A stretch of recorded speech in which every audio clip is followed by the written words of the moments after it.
Métaverse présente Talkspace avec le docteur Samuel Maté, game changer ivoirien, connecté à tous les milieux en Afrique, sur les sujets de ses programmes Entreprendre avec zéro dette et Moralis, un programme anticorruption développé pour la Côte d'Ivoire. Bonjour Samuel. Bonjour Virginie. Comment vas-tu ou comment allez-vous? Parce que là, Non, écoutez, on peut se tutoyer pour rendre les choses plus simples. Je vais extrêmement bien à Abidjan. Et comment ça se passe en Europe? alors ça se passe bien. Moi, je suis dans la neige. J'imagine que toi, tu n'y es pas du tout. Non, il y a plein de soleil, il pleut un peu, mais ça va. C'est la saison des pluies, c'est normal. Ouais. Donc, je suis très contente de te recevoir aujourd'hui sur notre Talkspace et on va parler donc de ton parcours, des grands projets que tu as mis en place dans le passé, mais aussi des projets que tu vas mettre en place dans le futur. Et moi, j'aimerais qu'on commence par parler du projet sur lequel on s'est rencontrés il y a quelques années, sur le projet Entreprendre avec zéro dette. Qu'est-ce que c'est que ce projet? Ben écoute, Virginie, c'est très simple. Ça sort de mon parcours parce que un des grands problèmes qu'on a en Afrique, on a trois grands problèmes quant à l'entrepreneuriat. Tout le monde a compris en Afrique que l'entrepreneuriat est la solution pour résoudre le problème de chômage et pour résoudre également le problème de croissance et de richesse. Parce que dans l'ancien modèle, c'est quoi l'ancien modèle? Les jeunes allaient à l'école et quand ils sortaient, dans la plupart du cas, c'était soit l'État qui les recrutait, soit les multinationales venaient s'installer en Afrique. Mais progressivement, on s'est rendu compte que l'État n'avait plus les capacités de recruter 100 000, 200 000 jeunes par an et les multinationales non plus. Donc, on s'est retrouvé avec un chômage grandissant, avec les remous sociaux, la criminalité, tout ce qui s'ensuit, quand on a des chômages qui dépassent des taux records. La question qui s'était posée alors, c'était de se dire qu'il faut que les jeunes eux-mêmes arrivent à se prendre en charge, qu'ils aillent vers des activités génératrices de revenus au lieu de rester à la maison à attendre d'être recrutés par l'État au travers d'un concours ou d'être recrutés par une multinationale. Mais le problème qui s'est posé, c'est que fondamentalement, les jeunes vous disent, ah oui, on aimerait bien mener une activité génératrice de revenus, être autonome, nous prendre en charge, mais on n'a pas les fonds, on n'a pas l'argent pour le faire, on n'a pas les ressources. Donc, la plupart des jeunes restaient chez eux à glander et tout. Donc, au fait, on a initié cette approche parce que, comme je le disais, elle découle d'une expérience personnelle où moi-même qui vous parle, je me suis retrouvé au chômage. Quand je me suis retrouvé au chômage, il s'est fait que, bon, je n'avais pas, en tant que chômeur, vous savez, le système financier en Afrique n'est pas le même qu'en Europe ou aux États-Unis où il y a une certaine facilité au crédit. Je me suis retrouvé au chômage et je n'arrivais pas à trouver du travail, c'est simple. Et en temps, j'avais une femme et j'avais une femme qui était en plus enceinte. Vous imaginez la difficulté que ensuite en Afrique, le système social ne fonctionne pas tellement où, comme en Europe ou aux États-Unis, vous êtes au chômage, automatiquement, vous avez droit à une allocation où vous avez des ressources. Non, quand vous êtes au chômage, personne, vous n'avez droit à rien du tout pour 80% de la population. Et je voyais mes économies se fondre comme de la neige sous le soleil. Et finalement, pas d'accès au crédit, pas d'accès à des banques, pas d'accès à rien du tout. Parce qu'en Afrique, c'est pas l'Europe, c'est pas les États-Unis où il y a un accès assez facile au crédit. Je me suis retrouvé dans une situation où j'étais au chômage, donc pas de revenus qui rentrent. Je n'avais pas d'accès au crédit dans une banque, etc. Et en plus de ça, il était très difficile d'avoir une allocation, etc., parce que le système social en son temps ne fonctionne pas. C'est pas comme en France ou en Europe, vous n'avez pas d'emploi, vous pouvez avoir accès à une allocation, etc. Non. Donc, je ne savais plus quoi faire. Et en plus, comme je le disais, mon épouse était enceinte. Donc, il fallait trouver une solution ou périr. Et donc, c'est là où j'ai dû utiliser mon cerveau. J'ai dû utiliser mon cerveau pour trouver une solution.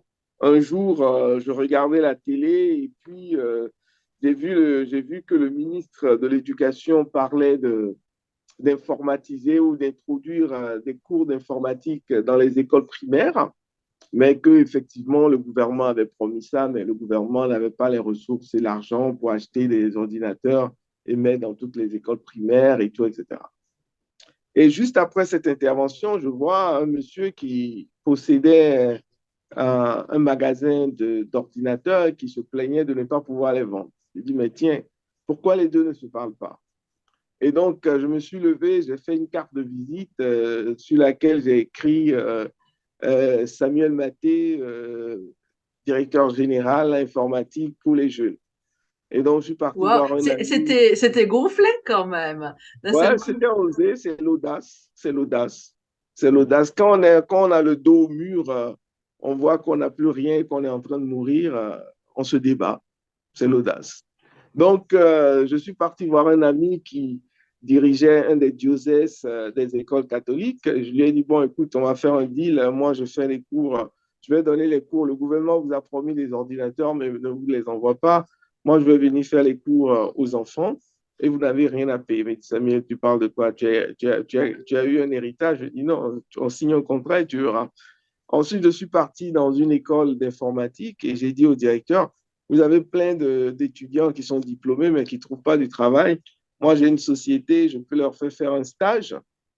Je peux leur faire faire un stage de 3 mois gratuitement, 3 à 6 mois gratuitement. Il m'a dit, bah, il n'y a pas de souci, même si c'est 12 mois gratuitement de stage, il n'y a pas de problème. Et puis, je suis parti voir le gars qui n'arrivait pas à vendre ses ordinateurs.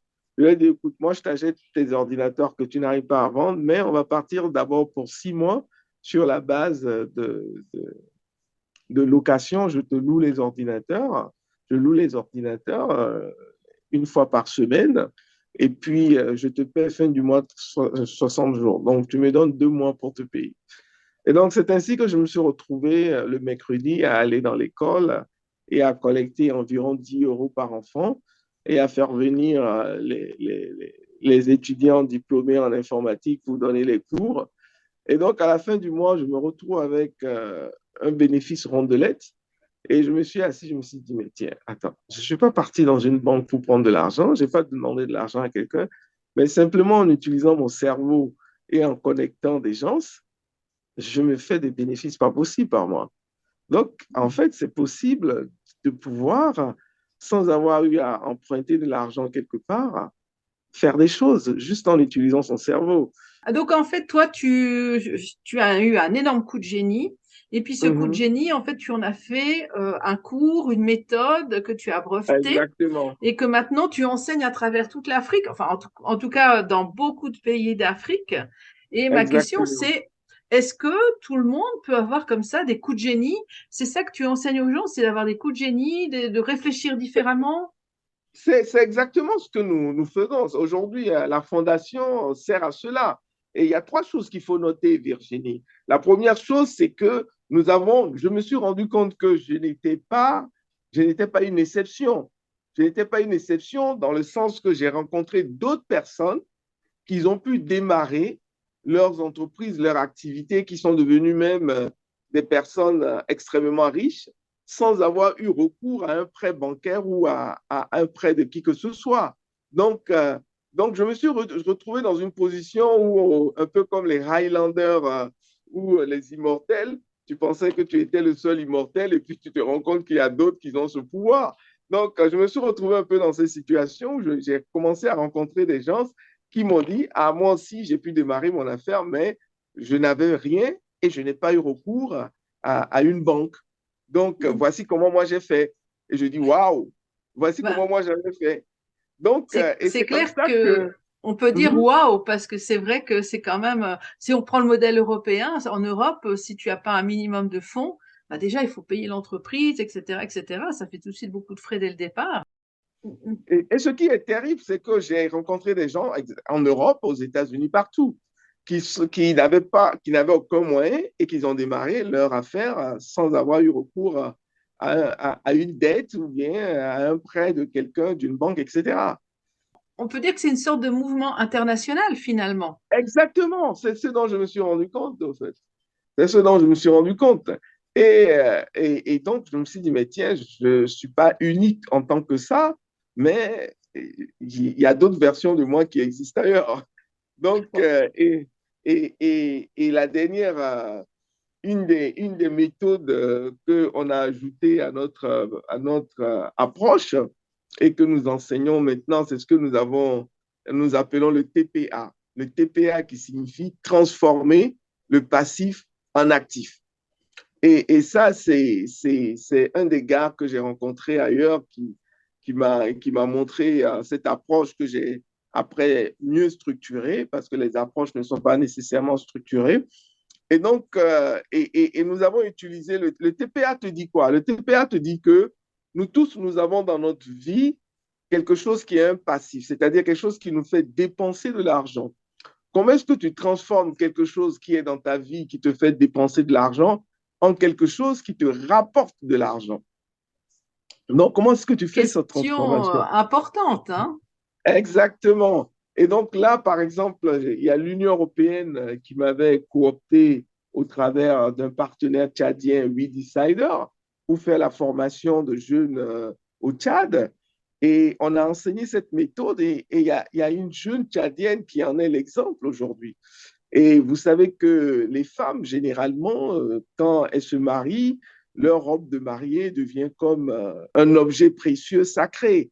Elle va plus porter la robe de mariée, mais en même temps, elle ne va pas la jeter. Elle garde ça dans son armoire et après, ça doit aller au pressing, elle doit dépenser pour l'entretien, mais en même temps, elle ne veut pas jeter parce que ça doit… Bon, beaucoup de femmes sont dans ce cas. Donc, quand on a fini la formation sur la technique TPA, transformer le passif en actif, elle est venue me voir et m'a dit, mais docteur, je pense que ma robe de mariée est un passif dans ma vie. Je dis, mais comment? Oui, parce que chaque mois, je dois l'amener pour le lavage, etc. Il y a beaucoup de poussière en N'Djamena et tout, mais ça ne me rapporte rien du tout. Ça me fait dépenser, mais c'est cet attachement émotionnel que j'ai qui fait que je ne veux pas la jeter, je veux la conserver. Et que j'ai réfléchi à comment transformer ça en quelque chose qui me rapporte de l'argent. Je dis, dis-moi tout. Elle me dit, bon, j'ai décidé de créer une page Facebook et de commencer la location de robes de mariée. Donc, c'est Ah, ainsi qu'elle s'est créée une page Facebook et elle a mis, je loue désormais des robes de mariée. Et elle a commencé avec ça, une robe unique qui était sa robe. Et elle a dû attendre un peu parce qu'au départ, les gens lui demandaient des tailles. Elle était de taille 42. Les gens lui demandaient des tailles qu'elle n'avait pas, taille 48, etc.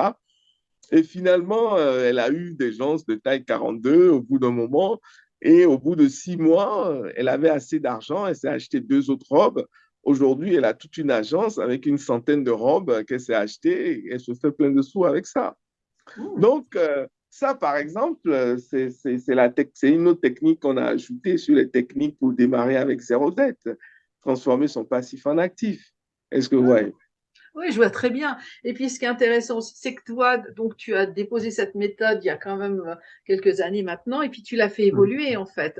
Donc, tu n'es Exactement. pas, tu ne travailles pas dans un cadre figé. Tu viens Mhm. augmenter régulièrement, en fait, les, comment dire, enrichir la formation initiale avec des Exactement. nouvelles approches et des nouvelles expériences. Mhm. Donc, Exactement, c'est ce qui est donc, fait. c'est un modèle évolutif, en fait. Exactement. Moi, je pense que non seulement c'est un modèle évolutif, mais aujourd'hui, Virginie, je ne considère pas que ce modèle m'appartient. Je considère aujourd'hui que ce modèle appartient à l'humanité. Donc, Mhm. nous sommes en train de réfléchir à organiser sur 2023-2024 un colloque où nous allons vraiment inviter des gens du monde entier et faire un appel à candidature de personnes qui ont utilisé des méthodes démarrées à zéro dette, qui sont des personnes n'avaient pas de moyens, mais ont démarré des affaires sans utiliser de prêts, etc., pour venir partager ou enrichir cette base d'approche, de méthode et vraiment arriver à un autre niveau où on a des coachs, on a des gens, etc., dans cette approche, etc. Donc, c'est vraiment d'en faire un modèle où, comme tu le dis, l'humanité s'en approprie. Est-ce que, Ah ben ouais, ça, donc, c'est clair que c'est important parce que surtout, ben, si on parle continent africain, ben, c'est vrai que ben, déjà, les jeunes qui sortent de l'université, il y en a 20%, grand maximum qui trouvent du boulot. Par contre, c'est des capacités gigantesques qui dorment. Donc, il y a un mhm, besoin gigantesque. Dans le reste du monde, on est face à des crises où les gens ont de moins en moins de moyens, mais ils vont devoir s'en sortir par eux-mêmes. Donc, je pense que c'est aussi important aussi de développer cette méthodologie à travers le monde. Je parle de l'Europe, mais ça peut être aussi en Asie, ça peut être mhm, en Amérique, parce que partout, mhm, on est tous à la même, comment dire, à la même enseigne, malheureusement. Et je mhm, trouve que c'est un projet super intéressant que je suis depuis plusieurs années, hein, parce qu'on en a discuté déjà mhm. il y a longtemps. Ce que j'aimerais dire à Virginie, c'est que beaucoup de gens me posent la question, et même en Côte d'Ivoire récemment, le gouvernement a voté des centaines de millions d'euros comme fonds pour les jeunes entrepreneurs. Et les gens me disent, mais Samuel, maintenant que les gouvernements africains sont de plus en plus conscients que l'entrepreneuriat peut être une approche pour résoudre le chômage, croître l'économie et que de plus en plus, ils créent des fonds pour le financement de l'entrepreneuriat, on n'aura plus besoin de ton approche. Je dis, c'est faux. C'est faux. C'est maintenant même que vous avez besoin de l'approche de zéro dette parce que si vous prenez un État X, supposons l'État de Côte d'Ivoire met en place un fonds de 100 millions d'euros pour financer les jeunes qui n'ont pas d'argent et qui veulent entreprendre. Mais sachez une chose, la première chose, c'est que l'État ne peut jamais financer tout le monde. Même aux États-Unis, l'État américain ne peut pas financer tous les jeunes Américains qui veulent créer une entreprise ou avoir une activité génératrice de revenus. Ça, c'est la première chose. Et on s'est rendu compte, les statistiques nous disent que sur 8 entrepreneurs, jeunes entrepreneurs nouveaux, sur 10 jeunes entrepreneurs nouveaux, il y a 8 qui vont échouer. Ça, c'est le Il y a problème de 8 la qui vont échouer. start-up. Ouais, il y a Oui. 8 qui vont échouer parce qu'ils n'ont pas l'expérience, parce que ceci, parce que cela, etc. Il y a 8 qui vont échouer.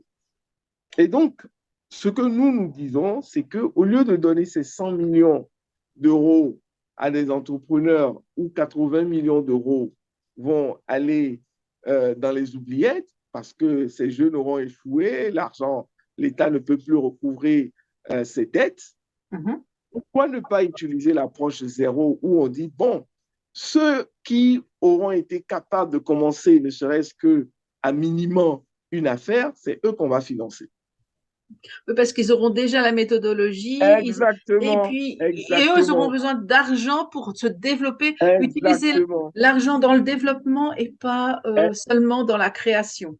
Oui. exactement, exactement, Virginie, tu as tout compris. C'est pourquoi actuellement même, on a une microfinance qui s'est approchée de nous et nous a dit, tous les jeunes qui vont suivre votre formation, nous, on va les financer. Tous les jeunes qui vont suivre votre formation et qui auront pu démarrer une activité, nous, on les finance, sans garantie. Est-ce que, ouais, donc, c'est pas parce que les États africains commencent à mettre de l'argent dans l'entrepreneuriat que notre méthode devient obsolète. Non, au contraire, c'est là même que les États, parce que ça va démultiplier le nombre de personnes à financer. Au lieu de jeter, par exemple, sur 100 millions d'euros de fonds, de jeter 80 millions d'euros dans des dettes irrecouvables, ça voudrait dire que, bon, on aura plus d'argent et les gens vont rembourser. Et la dernière fois, nous, on avait fait une formation dans le nord de la Côte d'Ivoire. Après, je suis là et le président de la banque m'appelle, il me dit félicitations. Je lui dis pourquoi? Il dit, mais c'est du jamais vu.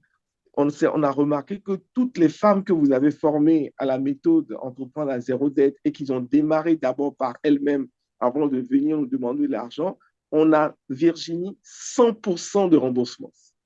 Ah ben c'est clair. 100% de Ça, remboursement. ça, je te crois, hein, c'est évident. Tout à l'heure, j'évoquais la start-up, mais le modèle de la start-up, c'est-à-dire de donner de l'argent dès le départ à une entreprise qui n'a pas d'expérience, ben, c'est comme tu dis, c'est jeter de l'argent, que les gens soient en Occident, en Afrique ou ailleurs. Quand on met beaucoup d'argent dans une équipe qui est en développement, on pourrait dire seed ou pré-seed, c'est-à-dire avant même que l'entreprise ait commencé à démarrer et à fonctionner, ben, il y a un risque qui est gigantesque. Et là, aujourd'hui, le risque à travers le monde, il est de 80% d'échecs. Même plus, hein, Mhm, parce que... Et par contre, ce qui est intéressant, mais ça, je veux juste faire une petite digression et je voudrais avoir ton avis. Nous, mhm, on a observé que sur le territoire francophone, en fait, de la France mhm, en tout cas, l'échec des start-upers est de 80% à 90%. D'accord? Ça, c'est vraiment le OK. chiffre global mondial, sauf dans une région de France qui est la Corse. Et la Corse, Mhm, en fait, a pour différence, c'est d'avoir une communauté qui est familiale, qui est extrêmement soudée. C'est-à-dire que les jeunes mhm. entrepreneurs n'empruntent pas d'argent aux banques, ils empruntent de l'argent à leur famille. Et s'ils ont un Ouais, souci, etc., ou s'ils ont plus de logement ou autre parce que ils ont de l'argent à mettre dans leur entreprise, ben ils sont logés par la famille. Et on arrive à des chiffres qui sont beaucoup, beaucoup plus bas qui arrivent à, de mémoire, ça doit être 60% de, comment dire, d'échecs, donc 40% de réussite. Donc, le chiffre est doublé.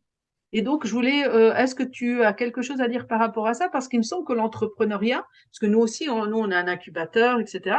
Et on se rend compte que l'entrepreneur, ben, il a un problème d'argent, mais aussi il a besoin d'être soutenu par sa famille et il a aussi mhm, besoin aussi que quelqu'un l'écoute en dehors de sa famille mhm. parce qu'il y a beaucoup d'entrepreneurs aussi qui arrêtent simplement pour comment dire parce que il y a la solitude de l'entrepreneur et la solitude de celui qui prend toutes les décisions et quelquefois c'est un peu trop lourd et si en plus l'épouse ne suit pas l'entrepreneur et ben là il peut arrêter alors qu'il est peut-être juste à la limite de franchir les portes du succès.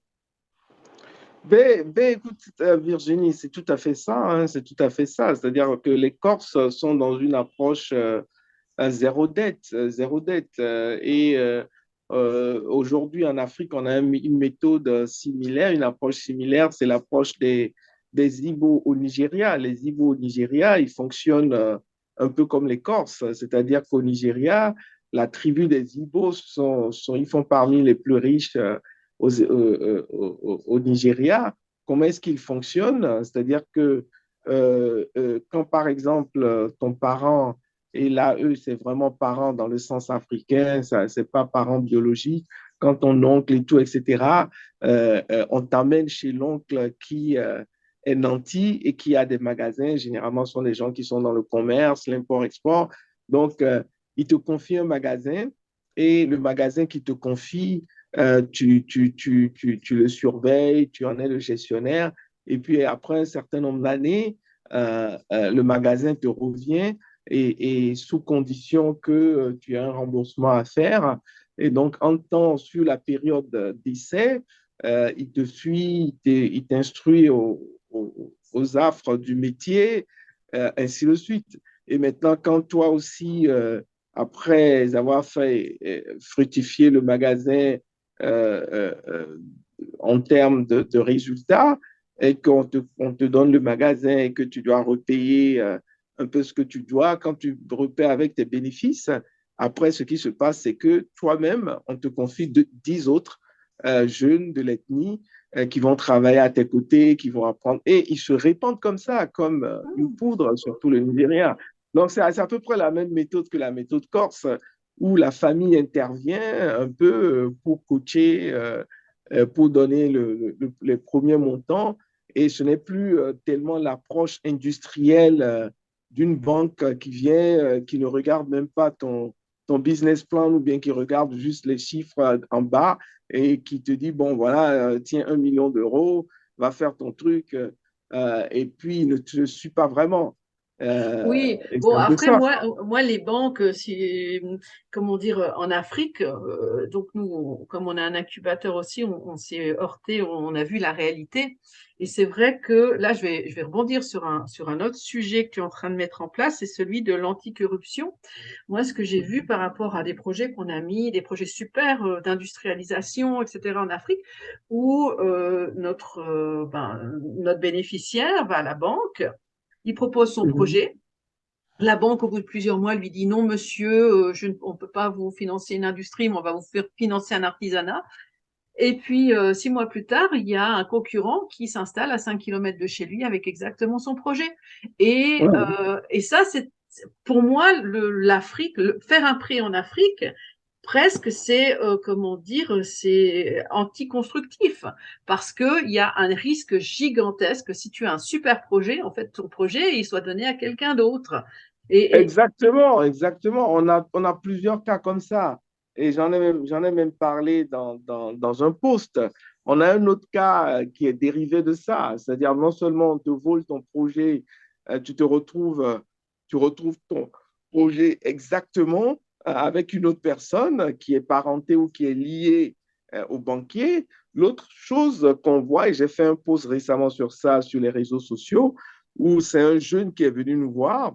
Le jeune, il est parti voir une personnalité et il a présenté, il a déjà commencé parce que c'est un jeune qui fait partie de nos poules, qui a commencé avec zéro dette. Et la personnalité lui dit, bon, je vais te confier un marché, ce que tu fais, c'est très bien. Voici, je vais te confier un marché pour le jeune relativement important. Et le jeune, mais après, il dit au jeune, le seul problème, c'est que, bon, on n'a pas d'avance. Quand tu auras terminé, ça sera service payé. C'est-à-dire que tu auras terminé d'exécuter le projet et c'est là qu'on pourra te payer. Et donc, le jeune devra trouver lui-même l'argent pour préfinancer l'ensemble du projet. Et il le promet en retour, oui, il y a plein de contrats après, que tu lui fais miroiter des contrats mirambolants.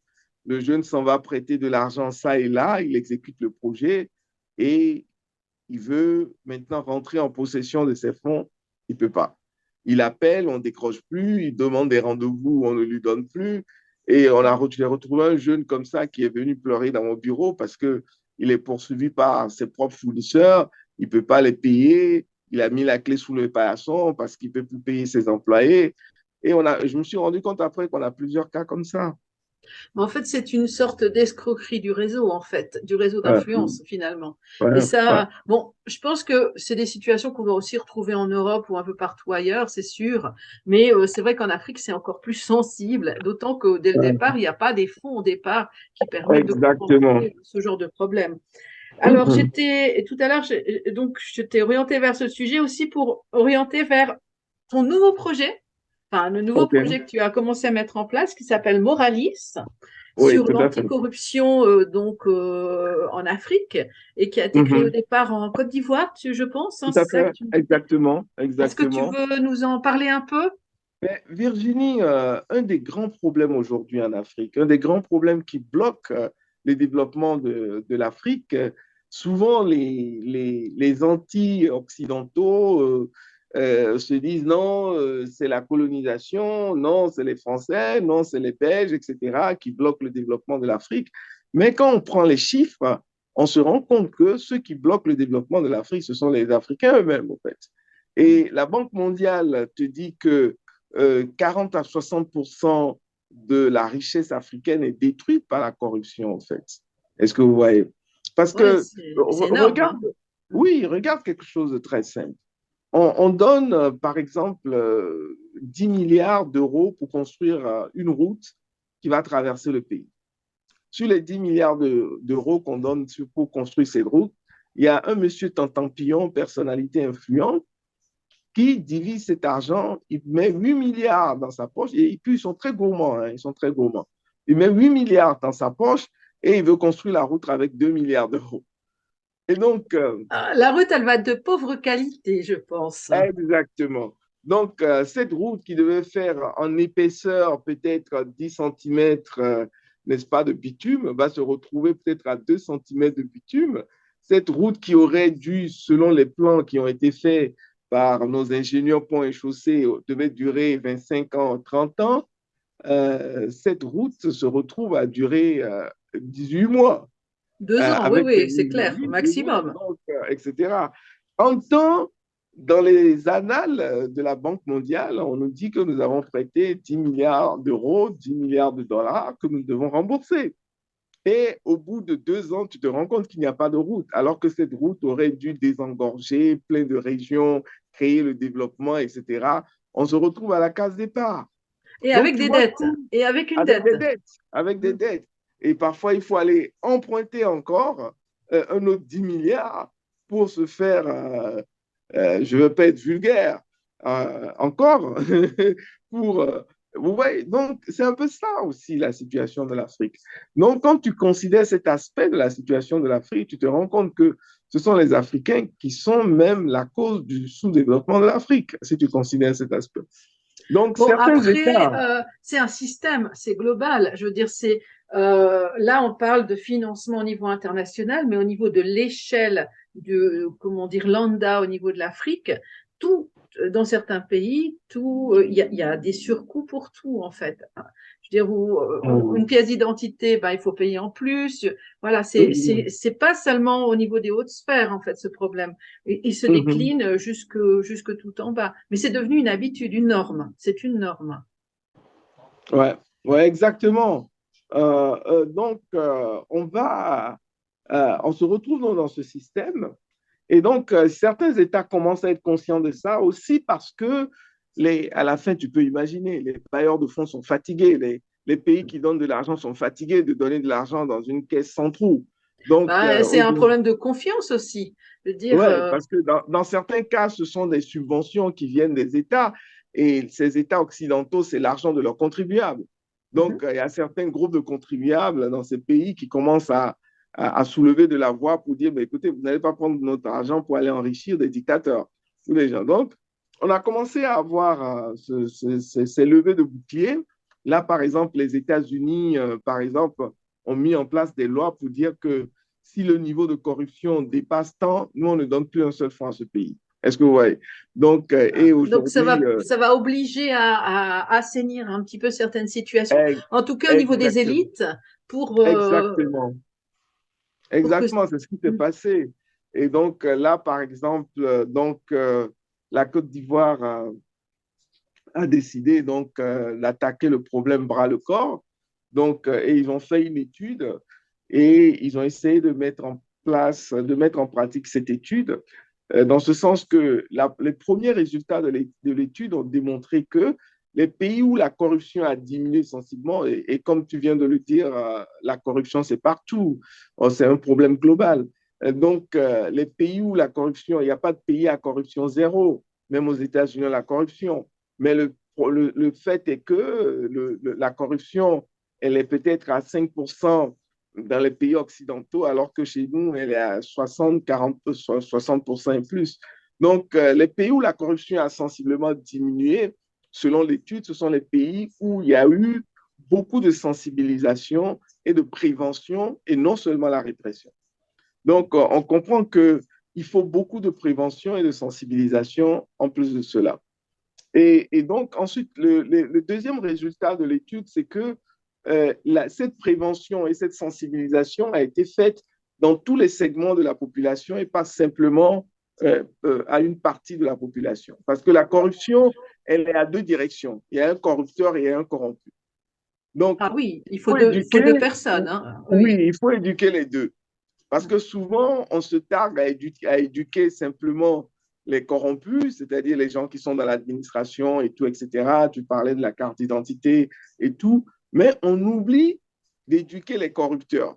Parce que le corrupteur, c'est aussi ce taximètre, ce chauffeur de taxi qui glisse 10 euros ou ceci, l'équivalent du moins, parce qu'il n'a pas ses pièces, par exemple. Le Mhm. corrupteur, ce n'est pas simplement celui qui vient avec des valises de millions d'euros. Le corrupteur, c'est toute personne qui donne de l'argent pour qu'on ferme les yeux sur ces insuffisances. Est-ce que, ouais. Oui, ou pour que ça aille Donc, plus vite, ou il y a différentes raisons pour la corruption, c'est clair. Moi, par rapport à la corruption, j'ai fait une réflexion il y a quelques années, avec mes collègues, on s'était posé la question si en fait il n'y avait pas eu confusion, mais là je te lance comment dire un sujet de réflexion, s'il n'y avait pas eu confusion quelque part entre ce qu'on appelle la corruption en Europe et le système, je dirais qu'on pourrait appeler tribal, qui existait dans les temps anciens, où en fait les gens du village payaient leur chef pour qu'il les protège. Je dis ça parce que mhm, quelquefois, au niveau de la population, on retrouve ce même genre de modèle et qui, mhm. en fait, n'était pas de la corruption, mais simplement de la délégation de pouvoir, en fait, qui était financée. Je te pose la question de savoir si, parce que il me semble qu'en Afrique, donc, on a ces grands mouvements de corruption, c'est clair, mais que dans certaines situations, parce que nous, en Occident, on considère que c'est de la corruption sur certaines situations. En réalité, est-ce que ça serait pas, comment dire, justement une suite historique au fonctionnement de certaines populations, en fait. Mais Virginie, tu as tout à fait raison parce que la corruption se définit par rapport à la loi. Et la loi, ce sont les communautés qui la contextualisent et qui l'adaptent. Est-ce que vous voyez? Dans ces systèmes ancestraux africains, c'était quoi? C'était des taxes, point final. Mhm. Parce qu'aujourd'hui, c'est quoi? C'est les taxes. L'État ou l'autorité te dit, bon, chaque maison doit payer tel montant, etc., qui vont servir à construire les routes, qui vont servir à entretenir l'État, qui vont servir à payer les salaires des fonctionnaires, qui vont servir à payer les armes, à garantir l'armée, etc., etc. Donc, c'est tout simplement les taxes. Et c'est ça que nous avons appelé dans le monde moderne, bon, quasi moderne et moderne, les taxes, c'est tout. Donc, maintenant, par exemple, même et je pense que ça se contextualise. Aujourd'hui, par exemple, pour résoudre le problème de la corruption dans le domaine des impôts, par exemple, parce que les impôts ou la fiscalité a été identifiée, ou bien les administrations fiscales ont été identifiées comme un grand nid de corruption en Afrique, où quand les entreprises doivent payer des taxes, ils vont donner quelque chose en dessous de la table pour payer moins de taxes, etc., etc. Donc, qu'est-ce que l'État de Côte d'Ivoire est en train de faire après des benchmarks et après avoir étudié ce qui se fait ailleurs? C'est que on officialise certaines de ces approches. C'est-à-dire que aujourd'hui, on dit à certaines personnes dans l'administration fiscale, si vous arrivez à récolter tel niveau d'impôt, on vous donne 10% dessus. D'accord. Donc, on Donc, inverse les choses. on en fait, On légalise certaines situations on les au lieu, légalise. On au les lieu légalise. de que la Et personne prenne, oui, demande un pot de vin pour pouvoir faire telle action. En réalité, maintenant, l'État inverse les rôles en disant si tu atteins tel objectif, tu auras le même équivalent pour tout, pour toi, pour ton budget, pour ton service, pour voilà. donc je disais que j'ai une amie qui est responsable d'une direction, de la direction générale des impôts. Elle m'apprenait qu'aujourd'hui, elles ont la possibilité de faire des abattements. On leur donne la possibilité de faire des abattements s'il y a accélération du paiement. C'est-à-dire Ah, que elle a la possibilité légalement aujourd'hui, devant un dossier, de dire, bon, ce contribuable, si je lui fais une réduction de la valeur de ses impôts, je lui fais une réduction de 20%, il peut payer rapidement maintenant et ça va permettre de sauver 150 emplois parce qu'il emploie 150 personnes. Donc, elle a un dossier comme ça, quand elle motive, elle peut prendre elle-même la décision, bien sûr, en faisant après valider par ses supérieurs, faire cela. hmm, Donc, on a formalisé les choses. Au lieu que, par exemple, le gars vient lui dire, dans l'ancien système, le gars va venir lui dire, bon, tiens, par exemple, 100 000 euros, mon impôt est de temps, tu vas diminuer ça pour moi. Et elle met les 100 000 euros dans sa poche. Le gouvernement lui dit, bon, maintenant, écoute, je te donne la possibilité de réduire ton impôt de 20%. et que si tu réduis ça de 20%, de temps en temps, à la fin de l'année, avec tout ton bilan, on fait... Donc, on essaie de formaliser, de régulariser ces choses. Alors, moi, ça me fait rebondir et je pense que ce sera le dernier point qu'on abordera aujourd'hui, c'est la motivation des gens dans l'administration. Tu sais, à travers Mhm. le monde, on a un problème de motivation des gens qui sont dans l'administration, qui n'ont pas de possibilité, à part par l'ancienneté, réellement de monter et de pouvoir avoir, comment dire, des possibilités d'avancement plus que ce qu'ils n'ont au niveau des grilles officielles. Et ce qui fait que ça fait une certaine apathie dans certains services administratifs à travers le monde, et en particulier en Occident. Et je trouvais ça, ce que tu viens de dire, bah alors, bien sûr, c'est fait pour lutter contre la corruption. Mais d'un autre côté, ça fait des fonctionnaires dynamiques. Tu vois ce que je veux dire? Et ce que je vois, moi, par rapport à ça, c'est que il y a ce côté aussi positif qui n'existe pas forcément sur l'Occident, c'est d'en même temps, tu luttes contre la corruption et en même temps, tu ouvres la voie vers un système de fonctionnariat, puisque là on parle des fonctionnaires, qui sera infiniment plus, des fonctionnaires qui seront infiniment plus motivés à faire Mhm. leur travail, à trouver des Mhm. solutions pour les gens. Et Mhm. donc, finalement, c'est gagnant-gagnant pour tout le monde. Parce que d'un côté, on résout le problème de la corruption et de l'autre côté, on motive donc, dans ce cas-là, les fonctionnaires en leur donnant plus de possibilités, plus d'outils et en même temps à rester dynamiques et proactifs. Ce qu'ils étaient certainement avant avec la corruption, mais ils gardent ce côté-là est-ce que n'ont pas d'autres administrations à travers le monde, en Occident, par exemple? Mais bien sûr, Virginie, parce que, au fait, c'est astucieux. Il faut qu'on arrive à un système où c'est gagnant-gagnant. C'est-à-dire que la personne. Parce que souvent, moi, personnellement, bon, j'accuse un peu, de manière primaire, j'accuse un peu les fonctionnaires. Je dis, bon, vous ne pouvez pas avoir le beurre et l'argent du beurre en même temps. Dans le sens que vous êtes fonctionnaire, théoriquement, on ne peut pas vous renvoyer, donc c'est un contrat à vie. Et puis, initialement, dans l'ancien système, il n'y avait pas de contrat de performance. Donc, beaucoup de fonctionnaires, du moins en Afrique, beaucoup de fonctionnaires viennent pas au boulot. Ils sont en train de faire d'autres affaires. Quand ils viennent, ils glandent. Ils sont en train de travailler sur autre chose. Personne ne peut les renvoyer. Il n'y a pas de rendement, etc., etc. Et donc, c'est effectivement d'amener le rendement, la motivation et puis de dire que vous pouvez gagner de l'argent en étant plus efficace. Et donc, même dans certaines administrations ivoiriennes aujourd'hui, ils ont mis à l'essai le rendement en termes de durée d'attente, où on te dit que pour venir chercher tel document, c'est délivré en 48 heures. Donc, si tu viens et que en 48 heures, tu n'as pas ton document, tu peux aller te plaindre quelque part.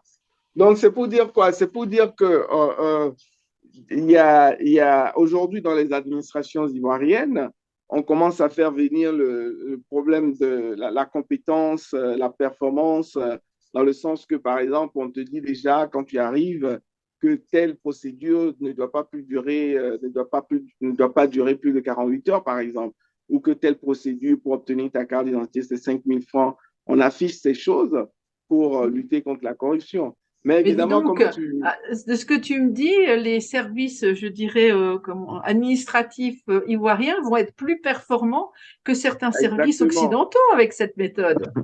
On espère, mais bon.